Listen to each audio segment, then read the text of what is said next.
Nah kemudian dari hal itu selainnya adalah yang akan kita bahas.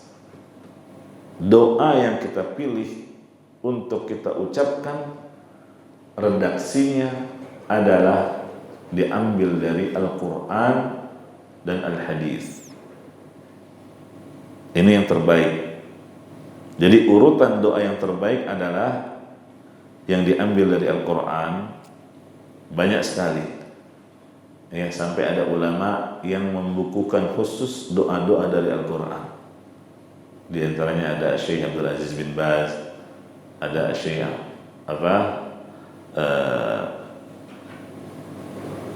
ayahnya Syekh Abdul Razak, yaitu Abdul Muhsin Al-Abbad hafizahullah ta'ala. Iya.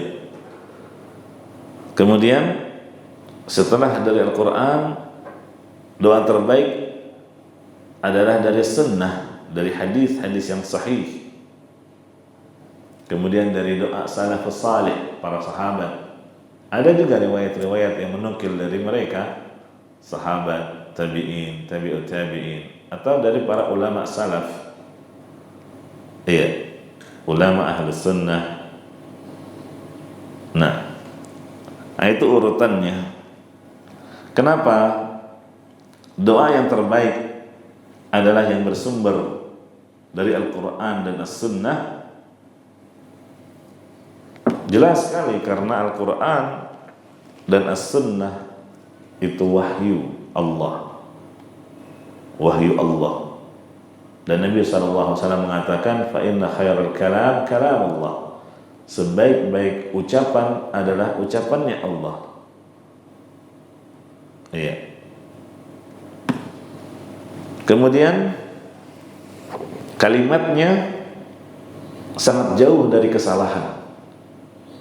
Sangat jauh dari kesalahan.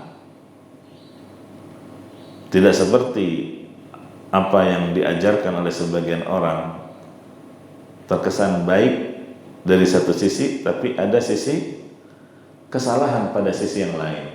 Apalagi kalau berbicara soal sholawat yang dibuat-buat manusia, yang dipopulerkan oleh sebagian orang, itu pencampur adukan antara yang hak dan yang batil. Ya, ada sikap berlebih-lebihan di dalam menyanjung dan memuji Nabi Sallallahu Alaihi Wasallam. Apakah dia tidak merasa cukup dengan membaca salawat yang jelas petunjuknya dari Rasulullah Sallallahu Alaihi Wasallam, sehingga dia memilih salawat-salawat selainnya? Begitu ya.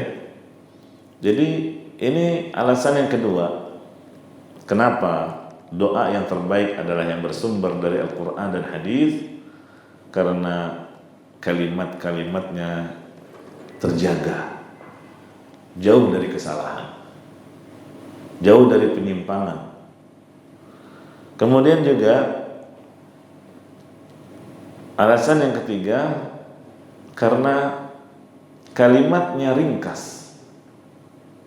Doa-doa dari Al-Quran dan Hadis itu ringkas, pendek, enggak panjang, tapi cakupannya yang sangat panjang dan luas.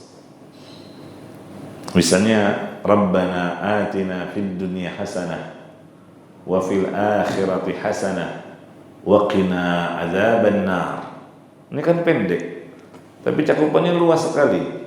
Kita memohon kebaikan di dunia, itu mencakup semua bentuk kebaikan kehidupan seseorang di dunia, terkait dengan kesehatan, rizki, kelapangan, keselamatan, ya. Dan wa fil akhirati hasanah, kebaikan di akhirat, ini juga cakupannya luas. Mulai dari proses sakaratul maut, ya, kemudian masuk ke alam barzakh, kemudian hari kebangkitan dan seterusnya. Kita memohon kebaikan itu yang kita lalui, semuanya mendapatkan kebaikan. Iya, karena orang mengalami kehidupan akhirat itu berbeda-beda antara orang yang beriman dengan orang yang kafir dan juga orang-orang munafik. Di sini kita memohon kepada Allah wa fil akhirati hasanah. Karena ada orang yang di dunia bahagia tetapi di akhirat sengsara. Na'udzubillah. Padahal hakikat kehidupan sesungguhnya itu akhirat, abadi, kekal.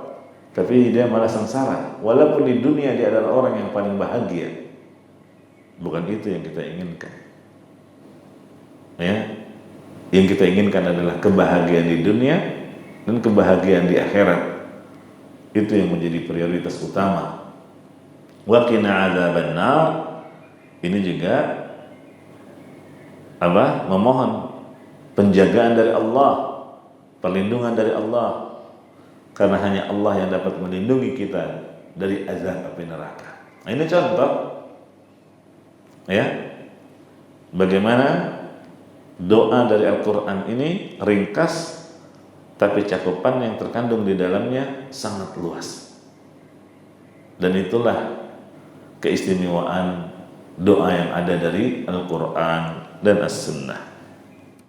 Hadza siratun mustaqim.